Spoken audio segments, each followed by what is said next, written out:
You're between two dumbbells. I'm your host, Skip Hill, and I'm bringing over 40 years of bodybuilding experience to the table, including over 24 years of online coaching.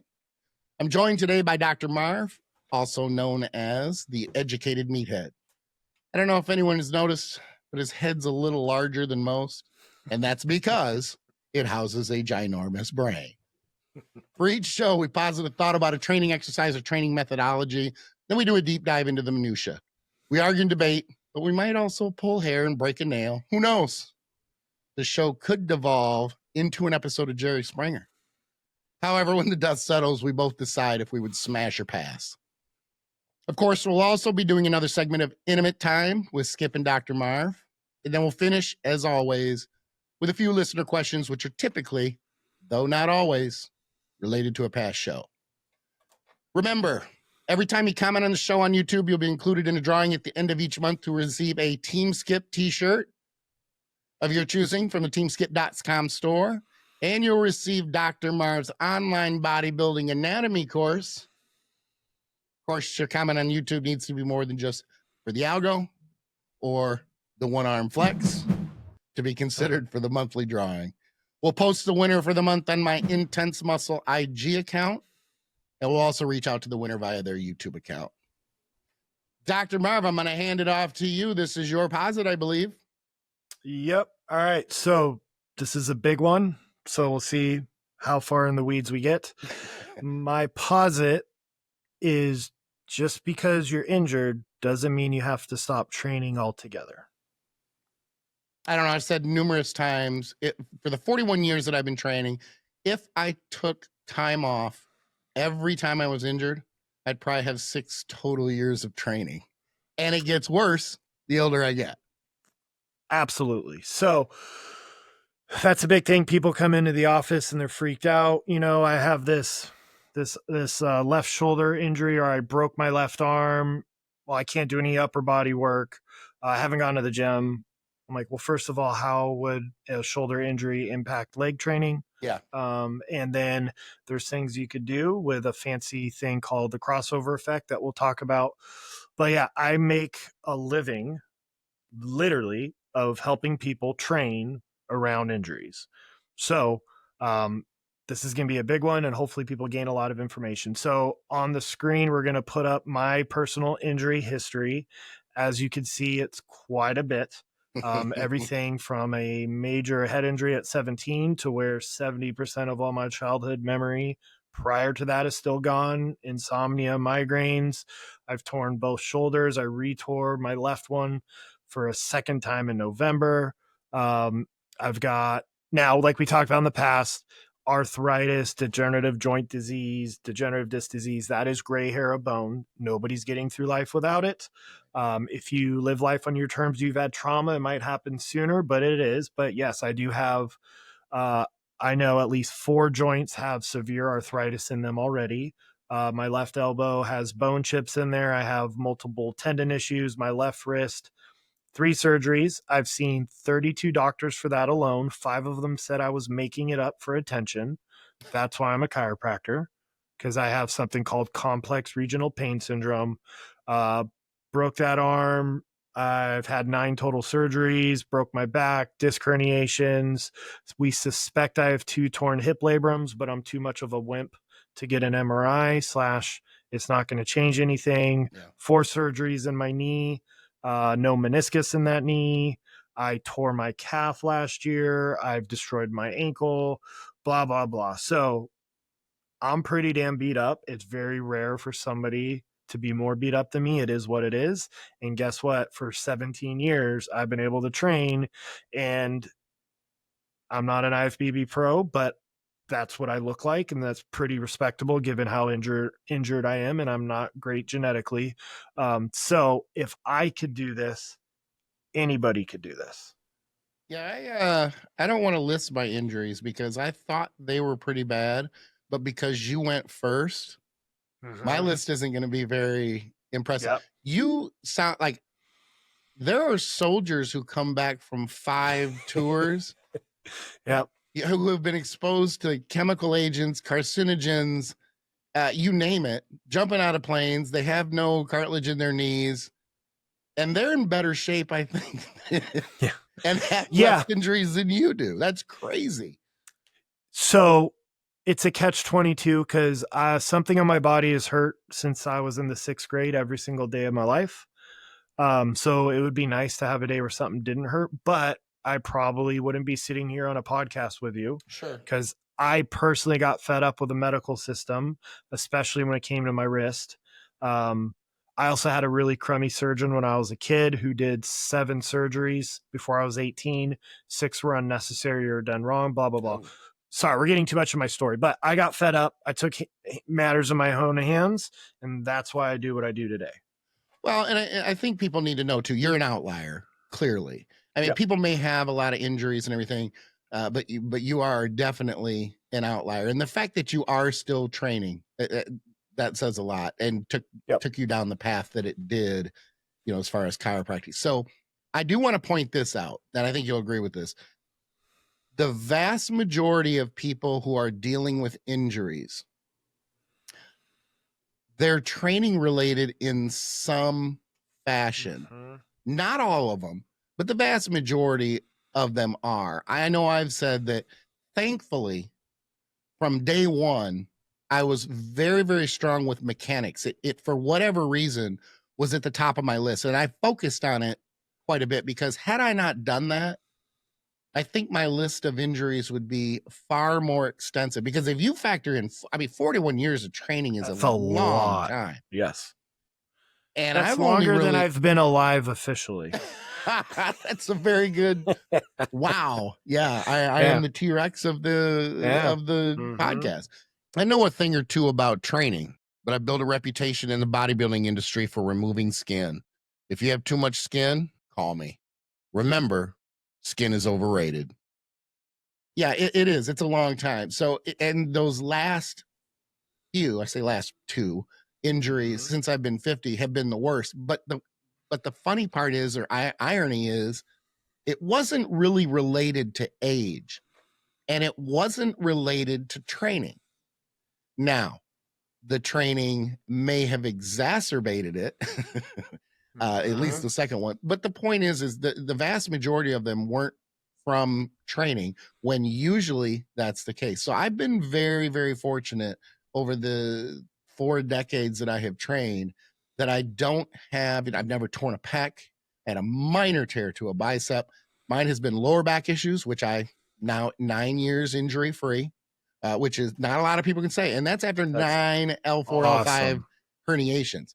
So that 9 is my special number, apparently. So, and then of course the torn glute, which got into the articular cartilage of the knee. But those were related.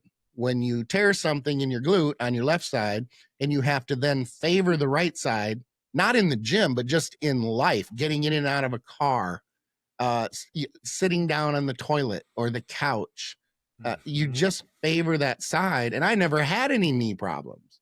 So then to go into that, there was quite an extensive rehab there, which I'm happy to touch on later when we get into this and how I did it. But take the reins and run with it. How do you want to proceed down this injury training path that we're on? Yep. So we need to say the disclaimer is obviously there's a difference between injured and being hurt.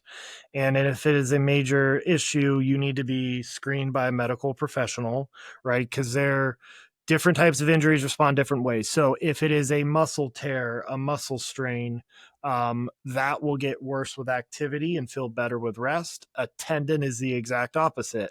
A tendon will get better with activity. There's a warm up effect, but once you cool down, it'll hurt like hell.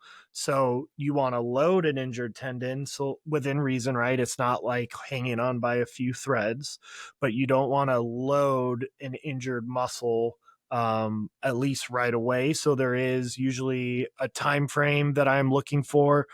So say, let's just give the worst case scenario. Somebody does pop a pec the first 3 days. I'm just trying to get blood flow only. To his credit, the individual who came out with the RICE protocol, the rest, ice, compress, elevate, he is on record saying the icing part was the biggest mistake of his career, and he's retracted that. So we no longer preach icing. You could maybe ice for the first 12 to 14 hours for pain management, but beyond that, icing is actually going to impair healing, which is starting to become more accepted. But in case you didn't know that, you don't want to ice. So we follow something called peace and love in our office.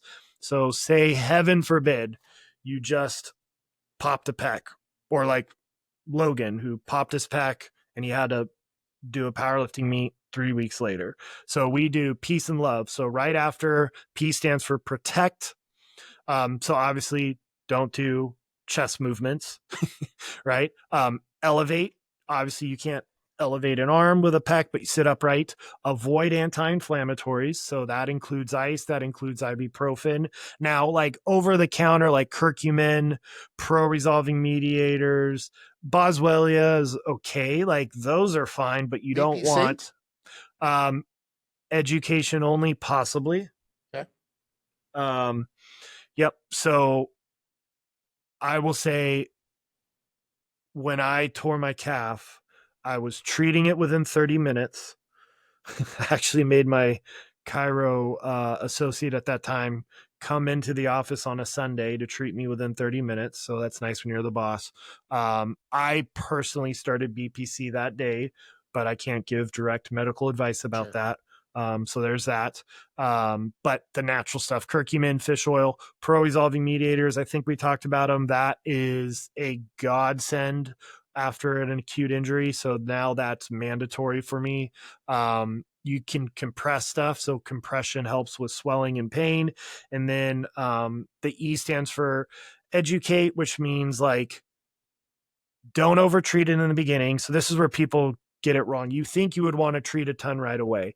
The first 0 to 3 days, I don't do a ton other than blood flow, whether that is laser, E-stim. I have that fancy E-stim machine that I do. Very usually no like tooling or scraping, because if there's a bruise from a tear and you start tooling and scraping or grasping, whatever word you want to call it, over that, you could actually cause a calcium deposit in the muscle tissue itself. So no, right? I use a fancy type of tape, biomechanical tape. It's called dynamic tape, that offloads tissues. So we'll use that. And then from days, full 3 days, so 72 hours to 7 days, up to 10 days, I still don't do a lot of aggressive treatment. Once we get to the 7 to 10 day mark, then I'm going to be super aggressive. Because if you start treating when the body's doing the initial healing processes, you could like create further damage or not let the initial healing structure set, for lack of a better word. You could almost think of it as, like letting concrete set, like you got to give it some time. And then once you get to 7 to 10 days, obviously every injury is different, but I'm going to try and load it, get more blood flow, all that. So the love and peace and love is post-acute. That is loading it gradually, being very optimistic. Yes, how you talk about your injury makes a world of difference. I could tell you, I have 2 people come in with the identical injury. The person who is, this is what happened, it sucks, but give me the answers, get me treatment, is going to heal quicker and better than the person who is devastated and depressed and sitting on the pity pot. And I know that is harsh, but for myself, at least, I give myself 12 to 24 hours to feel sorry for myself. And then the next day it's figure out the bleeping solution and treatment. Vascularization, so blood flow. Gentle cardio is one of the best things you could do for any injury anywhere in your body. So if it's you tore your pec, you're getting on an exercise bike. And then the E stands for exercise, right? So peace, protect, elevate, avoid anti-inflammatories, compress, and educate when it's an acute injury. Post-acute setting is love, load, optimistic, vascularization, and exercise. Love it. Got a question for you. Yep. Can I get in real quick? You want me to wait? No, keep going. Yeah. Okay. I like the note about not icing, but I want to know why. Is it? And I'll tell you the reason that I ask this is you still were talking about taking things to help with inflammation, to reduce Mhm. the inflammation. Icing can do that. So I'm assuming that it's reducing the inflammation is not the issue. Isn't it then limiting blood flow? Yep, it's limiting Okay. blood flow, and so inflammation's not the enemy. If we shut down because what's buzzword? I'm inflamed. What the fuck does that mean? I hear that at least once a week in office, and I'm not trying to like call patients out, but that's a buzzword. I'm like, what does that even mean? Because no. But anyways, because it gets the tissue temperature so low, it stops blood flow. Your body can't get all the waste products out and the stuff in there. We do though. Now this is going to see counterintuitive, but we do have a machine called Game Ready, which is cryo and compression, but it's 34 degrees, so it's still not as cold as ice. But there's what's the word? It's like a pulsatile compression that comes in waves to further help blood flow and not let everything sit. Okay. So it's really helpful post surgery or post acute injury. I made a post the other day. Unfortunately, one of my patients hurt his knee really badly. And I was like, while I hope we never have to use this machine, because if I have to use the Game Ready, it means something went wrong. We do have it, right? So that's great. But compression and blood flow are the two biggest things you could do. The icing will straight up delay the healing process. And I know people will want to like ice their elbows or their quad tendons post workout because of the little bit of inflammation. That's a different type of fluid buildup in the tendon. So the ice won't even help that. So that old school of, put the frozen bag of peas on your elbows post chest day or on your knees post leg day, that's not even really accomplishing anything. But there's that. What if my wife punches, hypothetically, Mm-hmm. what if my wife punches me in the eye and I have a black eye? Is a bag of peas still a good idea? You're Because going that's old just school cold steak, right? Isn't that what they used to use? right, exactly. I'm dating Yeah. myself with that. Yeah. Mm-hmm. Going back to happy days when Mrs. Yep. Cunningham put the steak on Fonzie's Mm-hmm. eye. Yeah. Yep. Uh, that's bad. Okay. So if I'm understanding this correctly, the original guy who came up with rice, Mm-hmm. then figured out that, okay, ice is wrong. We'll get that out of there. Mm-hmm. Uh, Resting is wrong, so we'll get that out of there. We'll change it to mice. Oops, can't change it to mice because motion is Mm-hmm. better than rest, but that still has the eye in there and we don't want ice. So basically you had to just throw the whole damn thing into the trash and start over with peace and love. Now, was that his? So I don't think he came out with peace and love. He Okay. came out with, I think it's meat. There's a bunch of them. Yeah. Just peace and love made the most sense to me because it's acute and post acute. And that I really like that because there is differences to it, right? Well, and it's way easy to remember. Yes, correct. So but there's several, but yeah, but I'm giving that, I forget his name off the top of my head. But I'm giving him credit. How many experts will be like, oh, by the way, I got this wrong? Because he became known for that. Like, Yeah. I have so much respect for that. Mm-hmm. Like, holy hell, that dude should be getting an award for integrity and not caring about perception of being right, but getting it correct. Well, clearly he wasn't part of the bodybuilding industry because we don't do that in our industry. Correct. That is seriously lacking, quite frankly. Yep. So you have that. Again, and I have to be kind of the 10,000-foot view because every injury is different. Yeah. But things what I do early on, a lot of laser, newbie E-stem or using an electric glove. I had a young bodybuilder tear his pec. He came in within 6 hours because he came in and we treated him, taped him, did the glove. We started him on fish oil and pro-resolving mediators. It wasn't a terrible tear. But he did have so here's something really cool. If it's a minor tear, we'll stick to the pec because that's what we've been talking about. Mm-hmm. Say the tissue damage is there. Okay. So that's where the tear was, but a nerve in the skin got pulled here. If I release that nerve in the skin with tooling or cupping, the pain will go away. It's really common in hamstring injuries. The tissue injury in sprinting was up high on the hamstring. What we do is it's called a jump sign. You take a toothpick or whatever, and you draw a tic-tac-toe over the entire injured area. If they literally jump and that toothpick or whatever device you're using feels like a hot knife, that tells you there's a nerve in the skin that is entrapped causing pain. So you cup or tool where that nerve in the skin is. All of a sudden they get up, they're like, I have no pain touching my toes. Now this is a grade 1, 1.5, maybe grade 2. It's not a full tear. So grade 1 is a few fibers. Grade 2 is more fibers. Grade 3 is it's off the bone.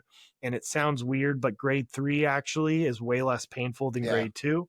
Yep. But if it's like a grade 1, maybe a grade 2, I might be able to start loading that hamstring that day with isometrics and stuff like that. So that's typically what we do. If let me go back to this real quick, just so I want to make sure I understand. If it is okay, you make the tic-tac-toe, you feel pain in the area, and you say there could be some type of nerve entrapment there. If you cup the area, then you'll know it's a grade 1 if the pain then is reduced significantly after the cupping, correct? If it's not, isn't that cupping going to be incredibly painful? You're going to know. So it really depends on the person. So so it's very person dependent. So but it still would be significantly more painful if it were a grade 2, and you'd almost know right away. Well, I would know because grade 2, I say, hey, load your pec, adducting towards midline. They're gonna like barely have any. They're gonna have a hard time moving it. Also, you'll be able to feel it. Right? Like when my powerlifters, unfortunately, it's happened a couple times. I get a message on a Saturday, dude, my pec just went at the meet. I'm like, if I'm available, I go to the office right now. That way we could start treating them right then and there. But if it's like a really bad one, they're not going to be able to lift their arm. They're in excruciating pain, blah, blah, blah. Yeah. Okay. Now I don't want to go down the wrong path here. So pull me back in if I am. My brain is saying this. Correct me if I'm wrong. The main injuries then that we're dealing with in the gym are muscle, tendon, herniation. And I had a fourth. Cartilage, osteoarthritis. Yeah, am I stretching here a little bit? Yeah, that's kind of stretching. So usually training would help arthritic joint, because you could have an arthritic joint and it could be a disaster on imaging. But if there's no inflammatory response, it's not really painful. When an arthritic joint is painful, and it's just osteoarthritis, right? It's because there's inflammation there. So usually similar to a tendon, an arthritic joint or a tendon. So it's a tendinopathy, tendinitis. They are different, but that's beyond the scope of our talk.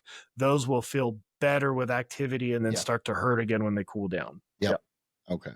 Because I figured there's similarities there, because that's what I was dealing with the last injury, and it was on a level that I had never dealt with before. So where it may not seem maybe as common, I kind of put it up there with, like, it can happen and it sucks. Like, it's a long, and arguably so is tendinopathy, or which is, correct me if I'm wrong, but it's chronic tendinitis. Correct? So this is a bit of a nuanced discussion. A lot of people call it tendinitis. It's more accurately tendinopathy. Tendinitis is there's inflammation in the tendon. Tendinopathy, we used to think it had inflammation. It's chronic. There is no inflammation, but there's actual degeneration and degenerative changes of the tendon. And here's where people go wrong. I can't tell how many people, they have, front of the shoulder pain. They go to their primary. Their primary is not a musculoskeletal specialist. They give them a cortisone shot, or they give them some prednisone, and they tell them to ice and rest it. That is literally the worst possible thing to do to a tendon issue. You need to load. That's why isometrics, which we're about to get into, like for tennis elbow, your tennis elbow's hurting, you do an isometric for 30 to 60 seconds, 3 to 5 of them, that will pump water out of the tendon that already has some degenerative changes. There shouldn't be water. There shouldn't be nerves in a healthy tendon. When we have chronic degeneration that has not been handled correctly, you'll start to get nerve fibers in there. And then that's when that really sucks, because you're going to have issues with that your whole life. But the isometrics will pump water out of the degenerative tendon as well as decrease pain. This is why I wanted to touch on this real quick. I don't want to spend too much time on it, but a lot of clients and a lot of people, especially the older demographic, tend to not give tendinitis or tendinopathy the attention that it deserves. It's almost viewed like, oh, I'll just deal with it. Yep. Maybe eventually it'll go away. Oh, it's not getting worse, so it's okay. And I get tired of telling them, you're creating a vulnerability here. Whether it gets worse or not, the fact that it's not going away is something that could end up being a huge injury that is going to force you out for 3 times longer than it will to just back off, keep moving, keep blood in there, but back off on those either specific movements that are irritating it or training that entire muscle heavy and intensely, and just get blood in there with those light reps, lightweight, pump it, get the hell out and leave it alone. And a lot of times it's backed up by the fact that, well, once I get training and once I'm done training, it feels great. Of course it does. You've warmed it up. Yep. It's not stiff. It's not cold. But what does it feel like a day or two later? It feels like garbage again. It arguably is going to feel worse. And if it doesn't feel worse, it's certainly not going to feel better. Yeah. And just to, again, this is when you might need to have a medical professional look at you. Shameless plug. I do telemedicine in Texas, and I do consults worldwide. But a patellar tendonitis or tendinopathy, that is one of the tendon issues that actually doing your activity may make it worse. But an Achilles tendinopathy, you could keep doing your sport. It's just going to be painful. So different tendons react differently to the activity you're doing. So that you need to keep that in mind as well. So you have these issues. Isometrics are such a powerful tool, and nobody does them. That we used to do them a ton. So yes, there's isometrics for strength, but there's isometrics for rehab, injury prevention, blah, blah, blah. I do need to say 2 things. One, though, there is a difference between discomfort and pain. When it is a tendon issue, guess what? Discomfort is the cost of doing business to rehab it. Okay. So for in office, I tell patients, you get to choose the line in the sand. Is it a 3 or is it a 4 out of 10? That is discomfort. 4 or 5 out of 10 is pain. Typically, that means you did too much, typically the day before. So yes, if you're rehabbing a bicipital tendinopathy, tendinitis, which is one of the most common injuries in people who've been lifting for periods of time that we've talked about several times, you're going to have to deal with some discomfort. I am of the mindset of modify, don't completely eliminate. When somebody does have a bicipital tendinopathy, tendinitis, I tell people, and not everybody listens, I'm like, hey, let's temporarily avoid overhead pressing. Let's temporarily avoid Olympic lifting. Let's temporarily avoid bench pressing. Usually you could do all the back training you want in the world. Shoulders are hit or miss. Sometimes lateral raises are doable. Sometimes they're excruciating. But let's keep you training in the gym, but modify, don't eliminate altogether. Which is funny because every injury I've had that I've worked around, I figured out that it allowed me more recovery to the other muscles that I was training. When I had the quad problem, my hams started getting really good because the knee didn't get in the way of the hamstring work.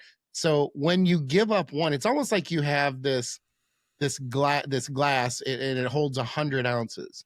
And that's your recovery. Your max recovery is 100 ounces. Well, if you take out 20 ounces because you're no longer training chest, then you're going to have 20 ounces to put into back, shoulders, arms, or legs to stay at that 100 ounce recovery ability without going over. So it's kind of a funny thing where I don't think anybody listening to the show would say, I have such a world-class physique that I can't stand to not train. Psychologically, I get it. We all deal with that. I couldn't stand that I couldn't train it either.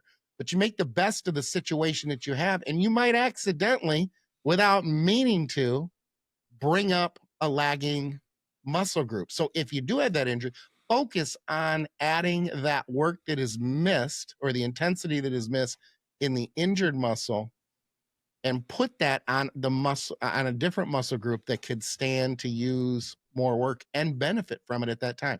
One of the things I've always said about the injury, there is a silver lining to an injury. I know it's hard to find it. I say that to every single patient. If you don't, I'll go so far as to say this, if you don't come out of an injury learning something about your body and your training, you have wasted the best opportunity to learn either how to train around or train through that muscle, or you have learned that you needed more work somewhere else and you end up benefiting. There's a silver lining in there. You have to find it. And while you're moping and you're in your pity party for the 12 to 24 hours at the beginning, transition to that. Okay, how can I benefit from this injury while I'm rehabbing this? It's huge. It's huge. So let me ask you this. And then real quickly before you change topics, and I still want to go back to ISOs. That's where I was going to go. I do not want you in a caloric deficit rehabbing an injury. Thank you you. need a Very size good surplus. Yeah. So like when I was doing a secret prep, tore my shoulder, I was 4 weeks out. I pulled it. I just had the conversation, obviously, on the other podcast right before this, talking about this, where, not to be rude, but if you injure yourself and you're 4 weeks out from an amateur show, don't do the damn show. Get into rehabbing and recovering, right? Mm-hmm. Unless you're a pro, unless you have some sort of sponsorship commitment, only go on stage when you're ready and when you don't have this injury. Okay. And you being in a steep caloric deficit, if you're doing things that are further dehydrating or drying you out, that's the worst thing. So slight caloric surplus, hydration is absolutely paramount. Everybody talks about muscle being 70% water. Nobody talks about tendons and ligaments being 60% water. And once soft tissue dehydrates, it's not like muscle tissue. It takes a hell of a lot longer to rehydrate, right? So slight caloric surplus, hydration is so damn important. If you could increase your sleep somehow, increase your sleep. Over the counter, yes, there's things you could do. We could talk about that. We could not. I don't care. It's up to you. But slight caloric surplus, hydration, and then isometrics.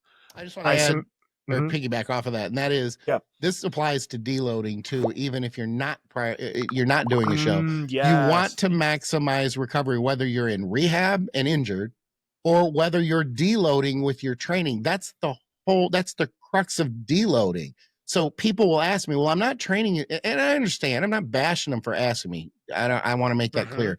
But logically, you don't want to decrease calories because you're doing less work.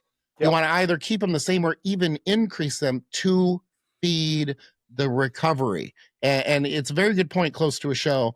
And it takes me to a story that I heard. I believe it was Andrew Barry, who found out that he had a very huge vulnerability with his bicep when he was very close to a show, and just from posing, flexing the bicep, had a minor bicep tear. Yeah. I mean, that right there will tell you at what level of recovery are you when it's coming into a show. Your body is just beat to crap at that point. So, recovery is horrible. Quit 4 or 5 plate stiff leg or Romanian deadlifts 4 weeks out, please. Like, yes, there's literally no one who brought you to that. the dance. Yeah, bring the one who brought you to the dance. I get that, but the final 4 weeks, especially if you're doing NPC or IFBB, we know what that means. Do not, like, your training has to change, right? It just does, period. So like, respect that, because tissue's already dehydrated. Other things could further actually change the actual structural weave of tendons that will weaken it independent of you being -5% body fat to where it hurts to walk. Like, so training needs to change. So isometrics, they are spectacular. So how an isometric will help, if it's a muscle strain, we start loading it with isometrics as soon as possible. Obviously, again, it's not a grade 3. You've been examined. We know it's loadable. So isometrics are great. Start loading isometrics as soon as you possibly can once you've been cleared. Then here's what the isometrics are really cool. So I'm on a bench because shoulders. And as I come down, I realize right here, I have pain in the front of the shoulder. I'm going to back off 5 degrees and do my isometric there. Why am I backing off 5 degrees? Isometrics will train strength and structural integrity 10 degrees either side of the joint angle. So if I'm here, I back off 5 degrees and I'm doing my isometric, I'm starting to train into that painful range of motion and getting my body used to going back to that range of motion without actually causing pain. Okay. So isometrics are incredible. We also know there's some performance benefits from doing isometric, like super max isometric holds before you lift. Like, since you're a baseball guy, right? It got out that the Astros were doing isometric trap bar deadlifts in the dugout and then going up to bat, and they were dinging it left and right. Like, isometrics are awesome for performance and for rehab.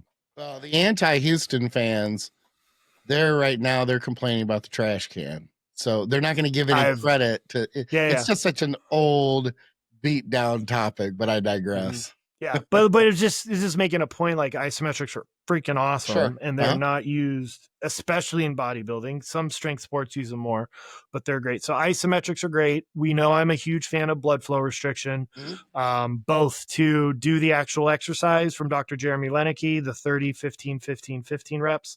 If you don't know what I'm talking about, it was episode 2 or 3. We did a deep dive in blood flow restriction. I will also have people do the cell swelling protocol. So perfect example, one of my awesome power lifters, his knees, all sorts of messed up. We started him. It took 2 weeks because there was still a ton of swelling and inflammation, and you don't want to be doing things that could make that worse. But we're now doing the cell swelling protocol where he puts his cuffs on his leg, 5 minutes on, 5 minutes off. In research, you do that 3 times post ACL reconstruction, and folks are healing anywhere from 5, I believe it was up to 30% quicker from just BFR cell swelling. And that's, the leg is totally immobilized. You do not move or load a knee that has an ACL reconstruction.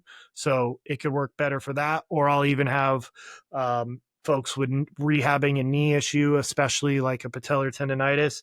They put the cuffs on their legs and they ride a stationary bike for 5 to 10 minutes. That's another way to use blood flow restriction to get a ton of blood in there, help the healing process, tell your body to send its own local growth factor. So blood flow restriction, I think more people think about BFR for rehab and recovery than performance that we've talked about, but BFR is such an amazing tool. And let me touch on the 5%, because if someone might be thinking, oh, 30 is great, but 5, let's just take an arbitrary number and say it takes 100 days to recover. That's 5% is 5 days. I mean, that's closing in on a week. So over the course of what, 3.5 months, arguably a little over 3 months, 3.5 months, you pick up an extra week minimum when you could pick up an extra month. Yep. So we're talking 1 to 4 weeks that you can benefit. That's math off the top of my head. So if anybody's going to bust me on percentages, I don't appreciate it. Point is it's in there between a week and roughly 4 weeks that you could save simply from the BFR. And there's no movement. Like you said, it's the joint is mobilized. Like, wow, that's pretty impressive. Yeah, it's amazing. What else can we do? So let's stick with the leg with ACL. There is an actual medical terminology called arthrogenic inhibition, which as a defense mechanism, your body will crank up your flexor muscles and crank down your extensor muscles. So the quad, that we'll have a hard time getting the quad to fire again, right? the body guards. It doesn't want to fire the quad. So getting the quad strength after an ACL is big. So, or similar to like hip flexors and glutes, instead of stretching your hip flexors for the umpteenth million time, how about you fire up your glutes? Firing up your glute will get your hip flexor to relax. So sometimes, when we have an injury, our ancestors didn't have doctors. So your body's doing its job and it's trying to create a splint or a sling, and it's spasming muscles. It's shutting down force output. That's why you come back from an injury, especially if it's upper body, and you go back to finally training, everything's shaking every single rep, right? That's just the neurological defense mechanism. It will go away with time for the most part. But yeah, the body's going to try to protect you. It's going to shut down force output. Other muscles are going to get super tight and spastic, right? That's why when people have an acute shoulder injury, they might only be able to lift their arm 5-10 degrees. That's it. You get the spasm to subside. Yes, they still have pain or discomfort, but they could go from here up to here. I'm a huge fan of dry needling. You need somebody to do that. I love my newbie E-stem machine. A good example, and then we'll talk about just range of motion and what I do for my knee, and then see if you have any other questions. When I tore my shoulder, I was doing dry needling, and I literally could only lift it. Oh, I had torn my right one, and I could literally only lift it to here, and it was painful as hell. And they're like, "We're going to needle here," which I said, "No, the hell you're not." But they needled my subscap, needled my rhomboid, needled my levator and my trap, and all of a sudden, I could do that. And my business partner and I took it together, and we locked eyes, and we went, that just was worth the whole weekend. Like our $1,000 or whatever it was, that was worth it all. So you get this. So people come in and they're in excruciating pain. I'm not going to crank on their shoulder, but if I could get it to calm down, whether it's dry needling, shockwave, newbie, usually I do shockwave in that scenario. If I could get it to calm down and I could get some of that special tape on them, they'll start gaining range of motion. So I'll be like, "Hey, let's have you come back in a couple of days. If you're still a complete disaster, we'll get an MRI." But a lot of times you could get that initial defense mechanism to calm down. It's amazing what you could do. I use dry needling weekly. I just had to cancel my appointment right before we started today. But nonetheless, I get it for a preventative or a proactive approach. And it's combined dry needling with cupping with motion. And that's just through my rotator cuffs, so that my scapula, I have one scapula that doesn't want to open up as much as the other one. And it fixes it. As long as I do it consistently once a week or once every 2 weeks, it's a non-issue. And I typically try to do it the day that I train back. So I get it done, and within an hour and a half, I'm at the gym training back. It takes like 2 sets to warm up. And everything and it can make firing. A world of difference for posing too. Like when people are locked up. So I'm doing a beta test with a coach where he's sending me pictures of clients, and then I'm giving them movements to do. Nice. And then do their posing. So once I have that streamlined, we'll announce it. But yeah, he sent me a guy, and I'm like, he probably needs to get needling done. Like you can only do so much with manual work on your own and exercise, and it'll literally look like a different human being. Oh yeah. From even without the imbalance. I'm opening up another easy half inch on each side. Yep. And then I really so newbie is direct current E-stem, and there's an electric glove you could use. And I'll do tissue work with people. In fact, we could actually pull that up so people know, because if you could find somebody who has the newbie. I'll ask about that. He's a doctor of physical therapy, and he is, with an agency with other doctors. So as an example, he's pretty high clientele or highbrow clientele when he shows up to Bob Greasy's house and does Bob Greasy's work. Yeah. And then Bob Greasy, I get a picture of Bob Greasy scooping out the Team Skip protein on his counter in his home in Miami because he uses Team Skip protein. That's awesome. Yeah, it's on Instagram, because I'm sure someone right now just heard that and they're like, whatever, Skip's so full of crap. That's funny. It's actually true. Here is Tristan Themister. He's he got third at nationals. And this is doing the newbie right before his bodybuilding show. Here's the newbie glove. So I have an electrical current going through the glove. So you could obviously use pads to bring back strength post-injury, combat that arthrogenic inhibition, decrease pain, ton of blood flow, right? And then when he poses again, all I did was just the newbie glove. That was it. You could see the before and after. And that was step 1 out of 3, right? So the newbie glove, if you could find somebody who has that, not only can you use it for treatment for mimicking your cupping or dry needling, you could put pads on and make people stronger, pump out a bunch of blood flow. Like acute injuries, it's one of my favorite machines. And so, yeah, if you could find access to that, it's amazing. What would go sideways with dry needling? Like you could hit a blood vessel and then all of a sudden there's a gnarly bruise and the skin can barely raise. The odds of that are very small, but I don't do anything. Like I'm very conservative. I'm aggressive, but I'm not. Meaning, yes, I want to load somebody as soon as possible, but I am very selective of when I do things just like that. Yeah. Like so I don't like dry needling somebody if they're going to go train within an hour. Okay. Like I want 3 hours just because, but you're used to it. But you know, like you've never been needled before, it'll feel like the needles are still in the muscle. So it could throw people off. So first time ever, like when the CrossFit Opens around, I'm like, so you're doing the CrossFit Open? Are you, when's your heat? If I've never needled them before and they're going to go train 30 minutes later, hell no, I am not needling a bicep because I don't, heaven forbid something happen, I would feel responsible. Now you're talking about dry needling with electrical stimulation, right? You could, or even without. Yeah, I love E-stim, but even without, like obviously up here, you worry about lungs, so you should not be leaving needles in. I know people do, but yeah, I've not done dry needling without E-stim. It's always been with E-stim. Yeah, it makes it work better. You could do it for performance, so you could needle glutes, have the current to a specific setting that helps with motor unit recruitment.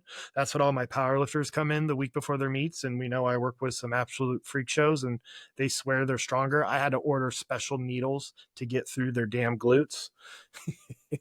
So yeah, my guy says that I have a thick skin. Yep. I thought he meant that I was fat, but I think what he means is I'm older and like my skin is like leather. And certain things increase collagen synthesis everywhere, including skin. And then I actually learned this from you last thing, and then you'll see where you want to take it. And then, yes, we know warm-ups matter. I've preached that till I'm blue in the face. And then when you said this on BSG, I was like, why the hell have I not thought of this? I'll always try and do blood flow restriction on my knees before my main movement, right? To help warm it up. But I'll ride a stationary bike for 1 mile and it takes me around 4 minutes. And then I do that because friction, remember, lubricates the joint, creates blood flow. Like, I'm like, why the hell? For as smart as I am, I'm dumb. And so I stole that from you, and now that's mandatory on leg day. Yes, I'm doing blood flow restriction, but I'm warming the area up. Last thing for injury, we kind of touched on it, the crossover effect. When you have an injury on one side, guess what? You could still train the other side heavy and hard, and the research is pretty clear. It will help maintain strength and size in the injured side, even if it's immobilized, and may speed up healing. So it's called the crossover effect. This is where we're going to finally disagree. I have waited for this day. Awesome. And it's finally here. It only took us 8 episodes. I'll tell you why. I'm not denying what the studies say. I'll start with that. Neurologically, I get it. The problem I have is this. I have seen that create long-term muscle imbalances from one side to the other versus letting the uninjured side rest while the other side is resting. Okay, so I have a different, I don't want to say even a different protocol, but a protocol for coming back from an injury where you literally just have to rest it. And that is this. I'm going to explain this as concisely as I can. You have, left and right side. If your strength is this high on the one side and it's down here from the injury on the other side, I want to train to the weak side. And what I mean by that is this. let's just say that they're legs for the sake of discussion. Okay. And we'll say it's a quad. We're doing body weight. I can't do body weight. We'll do isolateral hammer strength presses. Okay. And, kind of seated, horizontal, which is a great movement. It worked great for me because a lot of times we don't see the imbalances in legs because we're doing either fixed machines like a leg press or a hack, where you can drive with a little bit more with the stronger side and really not even know. Even arguably when squatting, you can still get away with it. I know I was doing it. I literally had to go to isolateral movements to be able to tell, oh man, I'm still behind on this one side. So that's where it came to. Well, I don't want to say it came to. It kind of reinforced my idea of left rep, right rep, where you like to do all the reps on one side, say 15, and then do the 15 on the other side. I don't like that because so much can happen between 1 and 15 that by the time I get to 15, I'm not at the same level of fatigue and failure on one side as I am on the other. So for someone OCD, that is not symmetry to me. Okay. When I go left, right, if I feel that one is a little bit stronger than the other, I could slow down the movement and subtly, not, banging out reps on the strong side, but try to control and make sure that that form is even on each side. And there's really no way to favor one side when you're doing something isolateral. A walking lunge would be another good example. The reason I don't want to use a walking lunge or didn't want to is because I wanted, when I first started, coming fresh off the injury, I wanted that resistance to be very, very light and build into more resistance. And the seated isolateral allowed me to go lighter than the body weight, my body weight for a lunge. Mm-hmm. So what I do is this: when I say train to the weak side, what that means is, well, I'm going to use failure as kind of the benchmark here. This is with the assumption that the injury is not still there. It's healed, but there's an imbalance with strength from left to right.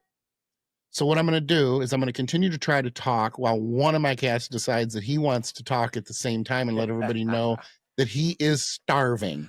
Anyway, start with the weak side. So we're going to say this one's weaker because the strength is down here. So we're 1 rep, we're 1 rep. We're 2 reps, we're 2 reps. We get to 9, arbitrary number again to make my point. Closing in on the failure mark. This one's easy. We're done.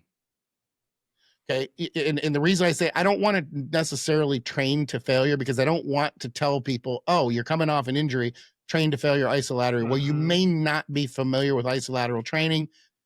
And even though it's a machine, you still have more stabilizing going on with isolateral work, and a lot if you're doing something like a walking lunge or something like that. Mm-hmm. If you happen to do walking lunges and you have a hard time balancing, even after fatigue, you got to question your stabilizers and the coordination there, and arguably the strength of those stabilizers as well. Even in your ankle, when it comes to the muscles on the side, the medial part and the lateral part of your calf. But anyway, or the lower leg.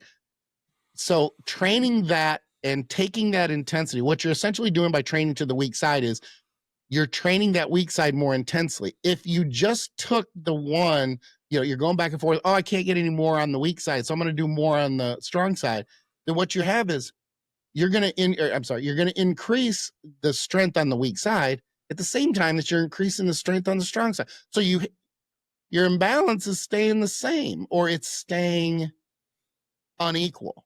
If you train to the weak side and you stop when you're close to failure on that weak side, then that is going to slowly catch up. You're not going to grow here, but you're going to bring that weak side up until it meets. When it meets, then you've got that equal strength on both sides, and then you can go balls out, and you could arguably go back to fixed machines or squatting. And the reason I think that you don't want to do something like squatting, where you have to balance, you're doing both legs at one time and you have to balance, is because you have an imbalance of strength. And if you have an imbalance of strength, your hips are in a bad position, which means your lower back is in a bad position. Everything's in a bad position at that point.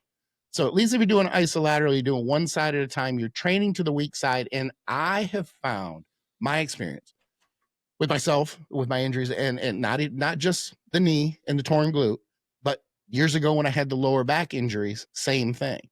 So that has worked so incredibly well for me to bring up the imbalance to where they're actually even versus having clients. And I never recommended it because I've never liked it.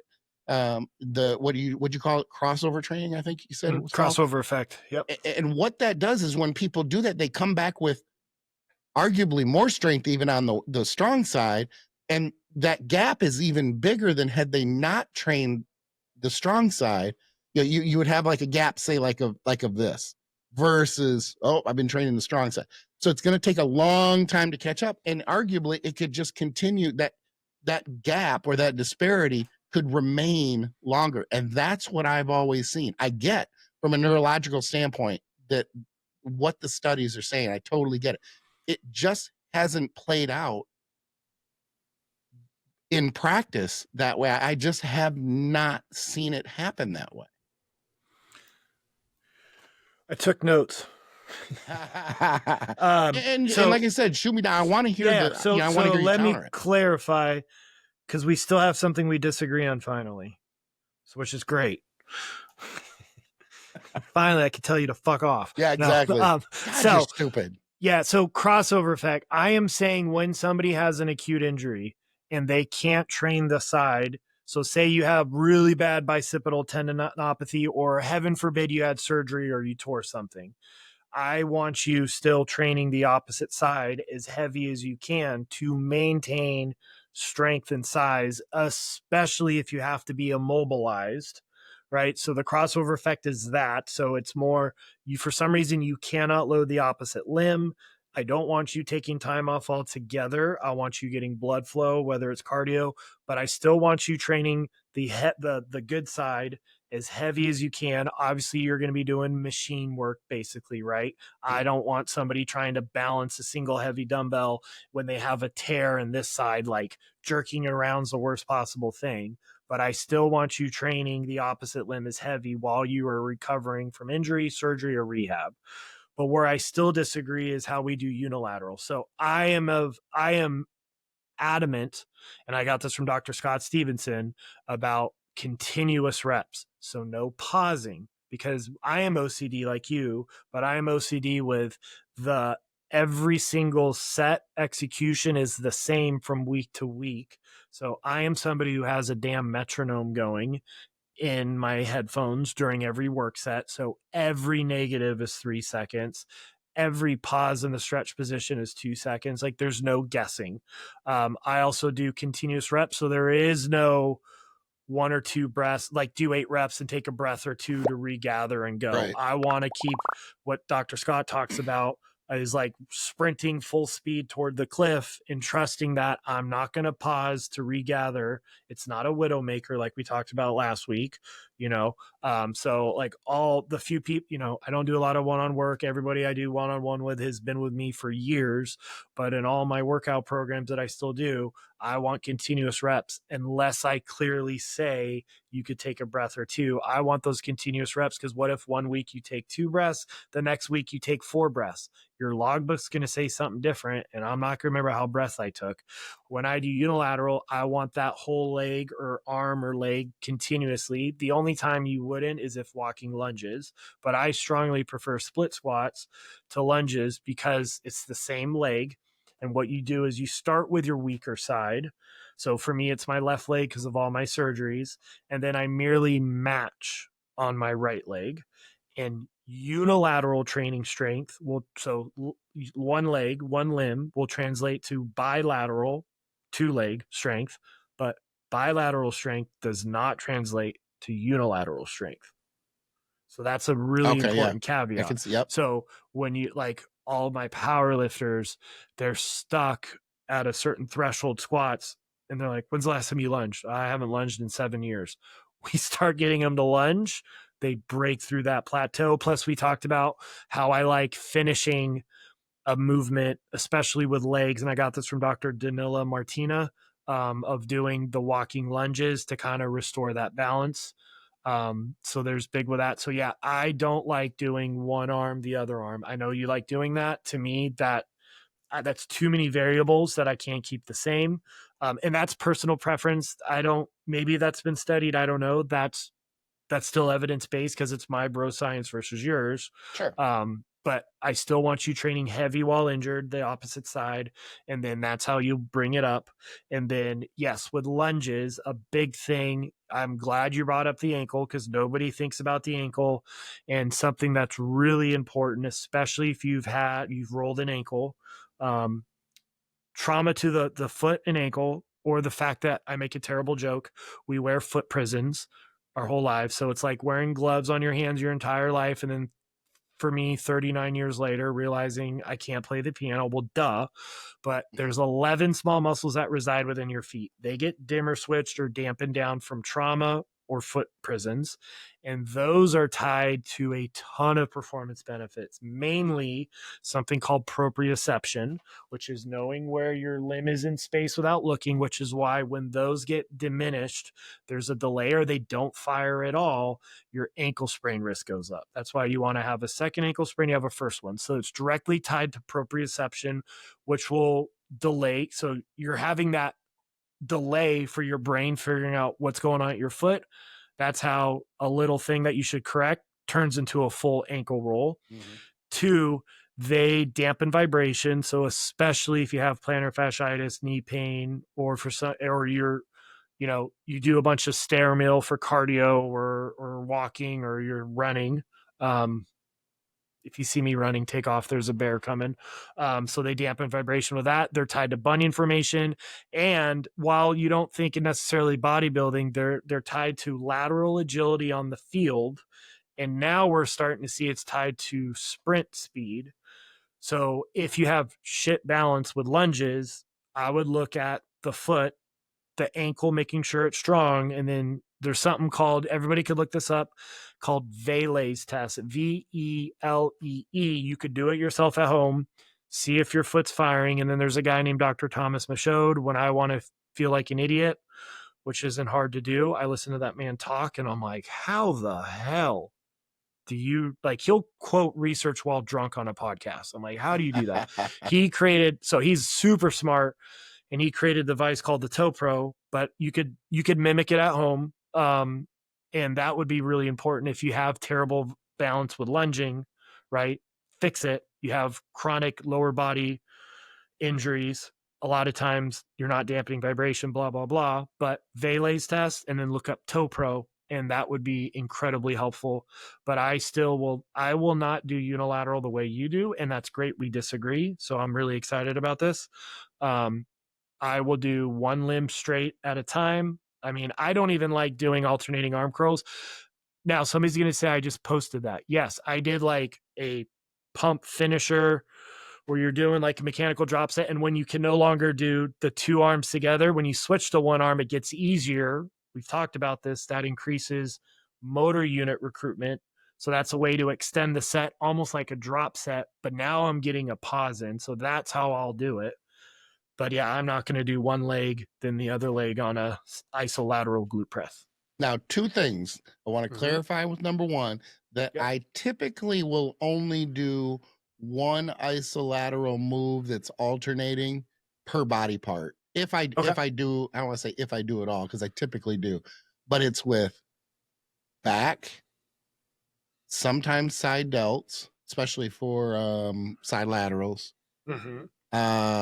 It will be for legs, for quads. So quads, back, side delts, sometimes alternating dumbbell curls. So I'll say this: the rest of my sets are straight, like you do them, where you just, you don't stop, you don't take a break, that sort of thing. Here's my argument that, and I get what you're saying, that there is a rest between the 2, but we're not talking about setting down the dumbbell. So as an example, in a back row, just using that as a, or it could be a hammer strength isolateral pull down. The back is still, the muscles in the back are still, they're remaining in the stretched position.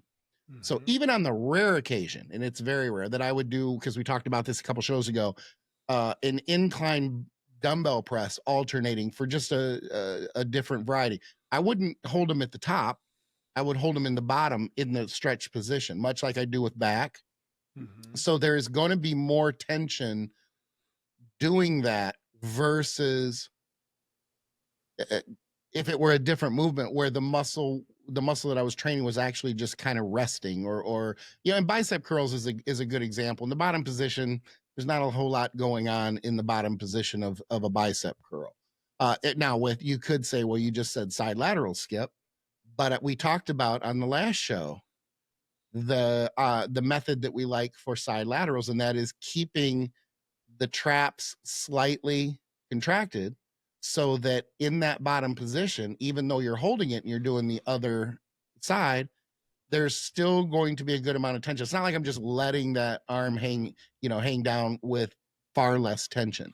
So I think that there's still an element of I'm focused on keeping as much tension on the muscle while the other rep is being performed. I mean, we're talking, I don't know, 2 or 3 seconds. I don't time my reps, Okay. but it's not like this long rest. That's number 1. But number 2, I wanted to come back and ask you about the studies of training the non-injured side, because you said that it helps to maintain strength on the injured side. Mhm. Did they give any numbers? Like, is this I don't know that off the significant? top. I don't know that off the top of my head, unfortunately. I do think mentally it's also nice because people don't feel as broken and fragile if you could still train something. But a lot of people will do what you do and say, "Well, isn't that going to make me super imbalanced?" And I go, in the long run, it's going to wash out. Also, we're never perfectly symmetrical, even though we try to do our best. We never will be. You ever get a DEXA scan? One leg's going to be slightly bigger, one arm's going to be slightly bigger. To us, we see it and we go, how the hell does not everybody see this and trash us online? But the average, even a bodybuilding enthusiast isn't going to notice a ton. Like, it wasn't until somebody pointed out to me, Nick Walker's, how his quad sweep's different. I was like, oh, well, now I see it. I never saw that Oh, before. yeah. And There'll I'm a always be that huge Nick shape. Walker fan. Yeah. Yeah. But I'm just Even like, it is what it is. yeah, Right. right. So um, I am a big believer in the crossover effect because I've seen it help the mindset of somebody that I talked about that will help with recovery as well. Okay, well, for the record, I'm still gonna pass the shit out of it when we get to it. Yeah.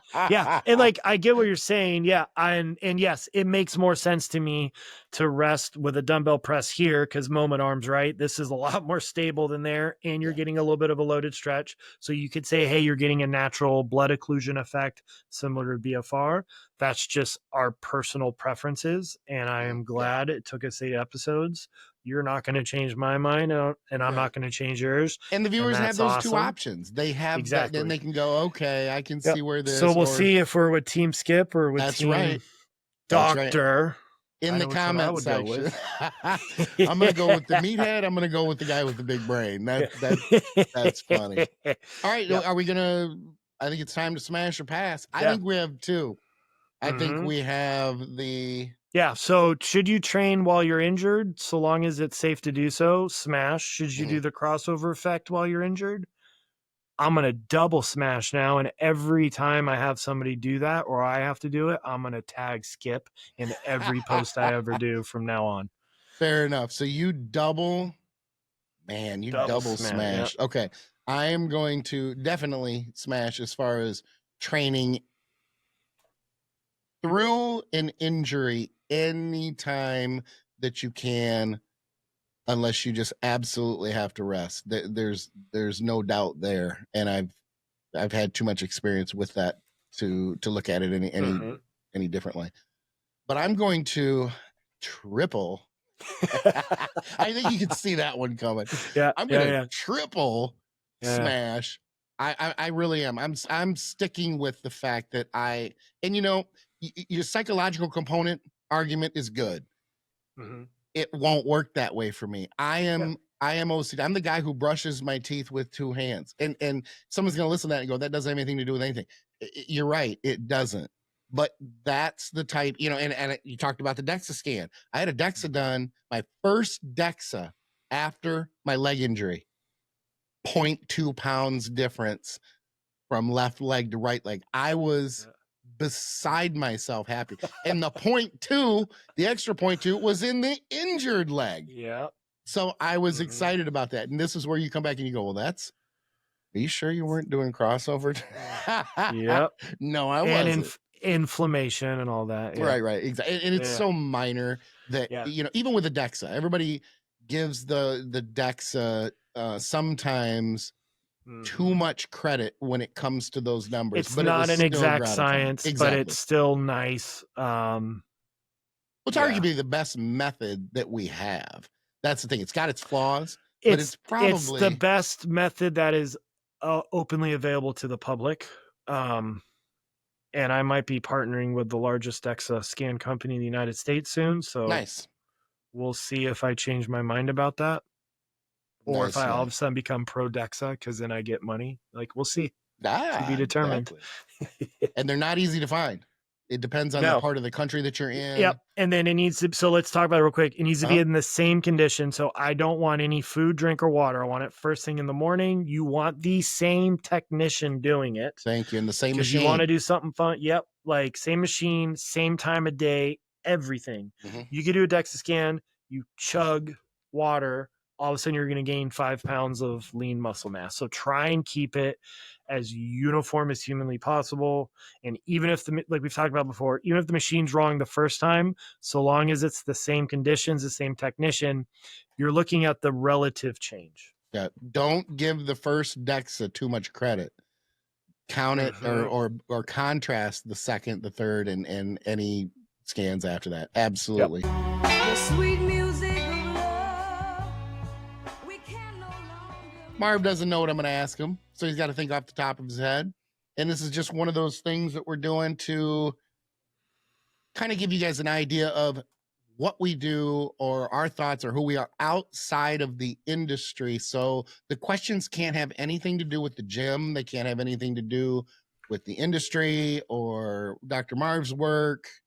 I'd say my work, but that it's a given, I suppose. Ready? Yep. Best present you received for your birthday, because today's your birthday, if I'm not mistaken. So happy birthday. Thank you. And you got to keep it clean. Gotta keep it clean. Yeah, I know. That's later. My woman was incredibly thoughtful and bought me a PlayStation because I've been talking about doing video games to because all I do is work. I work 100 hours a week. I love what I do. I know everybody in my support circle is worried about me, but I have a vision. I'm going to make sure it happens. But we're talking about me doing that. And I was actually going to drive over to GameStop this morning to buy one. And then last night she's like, hey, since you're taking tomorrow off, you're not allowed to work. Do your podcast. Cause I did this one. I did one with Paul Barnett and I want you to use this. And it was a PlayStation. That's awesome. When you said that, I was like, I didn't know he was a gamer. So you're not. No, so I'm really not. But it's nice to do something because, normally guitar is my outlet, but unfortunately I retore my wrist for the 5th time. So stem cells are coming this year. Nice. Number 2, do you have kids? If so, do you like them? If not, do you hold on, let me finish. If not, do you not have kids because you probably won't like them? Absolutely. I'm way too selfish. I work too hard. Now back home in San Diego, we had a guest room where our friends' kids would come and stay with us. I'm really good at being Uncle Marv for about 4 to 8 hours. And then after that, where's mom and dad? You got to go. So no kids, never wanted one, never will have one. Now I make a joke. I find this hilarious. She does not. I go, look, when I get to be Skip's age, I'm going to freak out that there's nobody taking on the moniker. So we're going to go to the orphanage and there's going to be tryouts, intellectual and physical tryouts. And we get to see who gets to come home and continue the name. She'll never foster a kid because you said she has worked in the industry before. So that's a tough one. That's a tough one. All right. Number 3, your wife can only be very hot and mildly intelligent or mildly hot and extremely intelligent. Which one do you choose? Oh, good God. Luckily she's both. There you go. It's a safe answer. Good for you. Yeah. Good for you. I think at this point, younger me would say hot. Now I want intellectual stimulation. Sure. Number 4, last time you punched someone or got punched. Years, thankfully. Probably not. I got in a fight with a fraternity brother, probably 2009. That was fun. So that's probably the last time. You're a frat guy. All right. Did not know that. Number 5, without elaborating, have you spent a night in jail? No. Shockingly. Get with the program, bro. I know. No fun. Number 6, does your wife tell you which lane to use when you're driving on the highway? Basically, does your wife consider driving a team concept? Yes. I'm going to say, do you really marriage, bro? If Yeah. she doesn't, Yeah. I mean, come on now.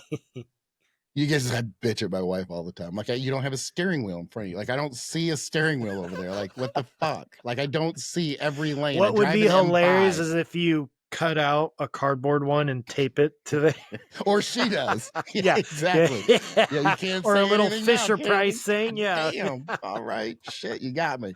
Number 7, you get an email from an old friend and it is rife with poor spelling, punctuation, and syntax. Do you notice? Do you judge? Absolutely. Or do you not give a shit? You do notice. Okay. Oh, absolutely. Yep. I don't say anything, but I'm like, good God, get your life together. I'm judging. And I'll have friends, even my daughter's husband sometimes will shoot me a text and be like, and don't judge me on my text. I'm like, oh, I'm not. Yeah, I am. Yeah. Like, I think even I text you that of like, I know this is wrong, but it's just something. It's just, I'm pedantic. It is what it is. Number 8, UFOs, or is that just something made up by rural white trash folk who get drunk on cheap beer? oh, they're real. Yeah, white trash. I love it. All right, number 9. It was a cheap shot. I had to take it. It was right there. You set it up. I had to knock it down. Number 9, you're almost 40. Has your doctor started finger banging you yet? No, next year. Oh, well, you got something to look forward to then. Yep. Bringing flowers, they always like that. Actually, they don't. Didn't think it was very funny at all, but the receptionist thought it was hilarious. Number 10, if you had to live one season in perpetuity, which season would it be? Oh, wow. Because now that I'm in Texas, it's no longer summer. Spring. Back home, Oh. San Diego, summer all day long. If you were a baseball fan, you just said baseball season. I'm so disappointed. Nope, not a baseball fan. Not a baseball fan. Okay. No, I'll watch playoffs, but not my jam. I'll watch playoffs. That's about it. Yep. Baseball's like golf. You either love it and you find it fascinating and strategic. And then also remember though, I'm a diehard Padres fan. So like, why would I be into baseball? Yeah, but it's really easy to get into the stadium for parking, concessions, the bathrooms. 500 ball. You get really good seats when you're a Marlins fan or a Rockies fan. So it's always worked. All right, I'll take us into the questions from the comment section. I think you have that. No, not for today, just because I thought we've already gone so long. But we do have a bunch of good ones in the future, so we are going to cover the next time we get together because we've got great questions and topics. One of them I need to do a deep dive into research. A couple others we will do that are quick hitters. So not today, and sorry for people wanting to be in the drawing, but we finally found a topic we knew we were going to disagree on, and I wanted to do that. But yeah, I think the next 2 episodes are going to be just straight based off of listener questions. Sounds good. I'm going to take us out then, Dr. Marv. If you enjoyed the show, be sure to like, subscribe, share, and ring the bell. It should sound a little something like this.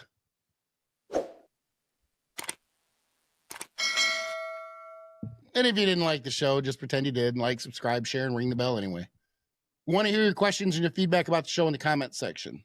We get good questions, we'll answer them during the show. New show drops every Tuesday, so that means roughly 4 shows per month. If your question is chosen to be answered on the show, you'll go into a separate drawing all by itself. And we'll randomly choose one winner at the end of each month who will receive a 3-pound bag of Team Skip protein from TrueNutrition.com. If you have a topic or specific exercise you'd like us to discuss as a main topic on the show, please let us know. Be sure to use the TrueNutrition.com link in the closing credits to save 10% on not just Team Skip protein, but every supplement they sell. Not only do I use Team Skip protein with my clients, but other top prep guys have their clients use my protein because it's that good. Dr. Marv, how can people reach out to you with questions or if they want to hire you? Instagram, I'm most active at dr.marvin.saysdc. My website for my online stuff is theeducatedmeathead.com. My chiro office is in the Houston Bay area. That's Coastal Performance Chiropractic. Very cool. If you have too much skin, go to teamskip.com. You'll find all my contact information, including Team Skip merch. Notice that I am also color coordinated with the mic today. I have 9 different colors, so be looking for that in the Snazzy. future. That how bad is that? That OCD? It's Yeah. pretty awesome. Of course, you can follow me on IG at Intense Muscle as well. It's important. Keep in mind that this is a team of 3, not 2. Chris is the man behind the scenes who's killing it with the visuals and graphics, and he also plays a massive role in the creative process.